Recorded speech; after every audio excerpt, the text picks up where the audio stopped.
ба ҷуз Лионел Месси бозингарони кам пайдо мешаванд ки дар бораашон хабарҳои зиёд барояд. Ягона нафар шояд Роналду шуда тавонад.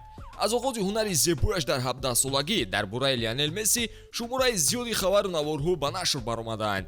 аксари онҳо маълумоти якхела доранд, вале мо барои шумо мухлисони азиз фактҳоеро меорем ки шумо онҳоро қаблан намедонистед.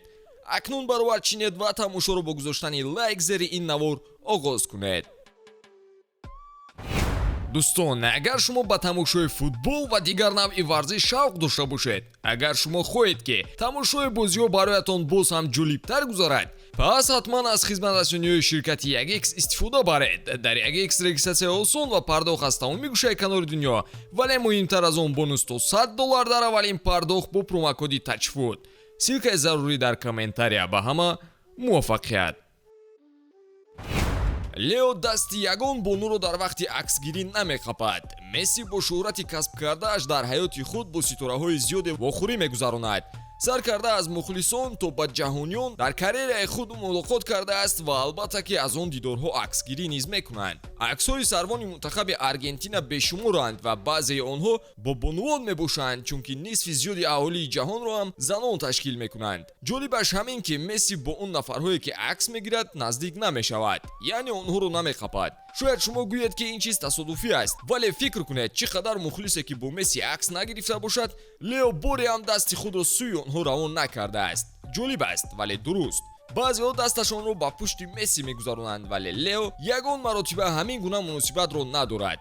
танҳо акси оддӣ бо хандаи соддаи ӯ.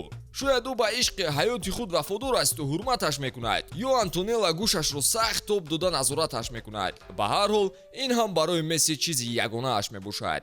дуюм, ӯ дар вақти бозиҳо дору истеъмол мекунад. Мессиро дар вақти бозиҳо назорат карда дидем ки ӯ зуд дору истеъмол мекунад.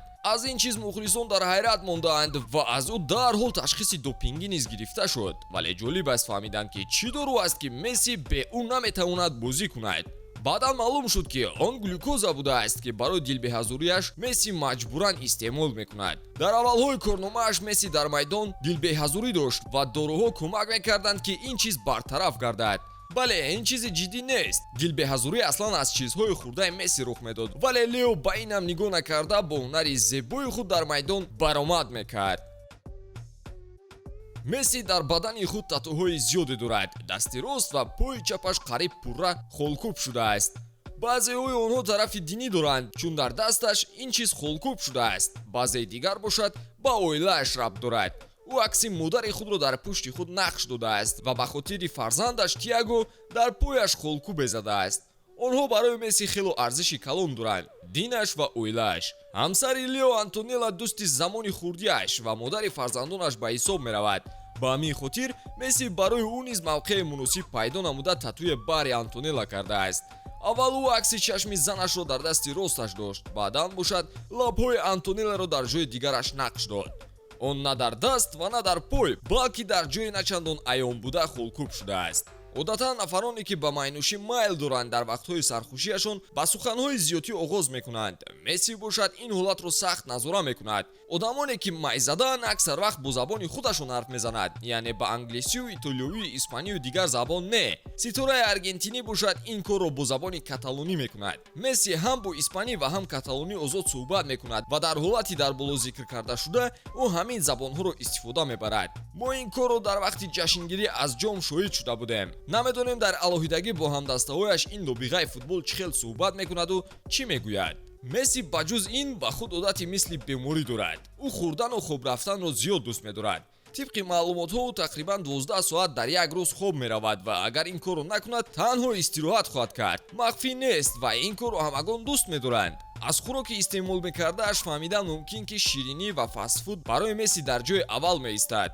гуфта мешавад ки аз ҳама нӯшокии дӯстдоштаи Месси ин кока-кола мебошад. дар давраи Гвардиола бозингарон маҷбуран худро аз истеъмоли чунин нӯшокиҳо дур мекарданд. хӯрдани ширинию хӯрокҳои ҳархела омили асосӣ мешавад ки ман дилбеҳазорӣ эҳсос кунам, қайд кардааст Месси дар оғози корномаи худ. ӯ бояд талош кунад ки аз ғизои солим истифода барад ва ҳолати варзишии худро дар вазъи олӣ қарор диҳад. месси бо телефон суҳбат карданро дӯст намедорад. Аксаран мураббиҳо ва дӯстони месси бо тариқи телефон бо ӯ ҳамсуҳбат мешаванд, вале месси онҳоро огаҳ кардааст ки ӯ барои тамос гирифтан аз телефон истифода намебарад. Агар мабодо рақамҳои мессиро ки ёфтед ба ӯ паёмак равон кунед, зеро ӯ занг заданро писанд надорад. Ин буданд ҷузъиёте ки дар бораи месси дигарон хабар надоштанд. Умедворем навор ба шумо писанд омад. ҳатман обуна шавед ва навори навро мунтазир бошед.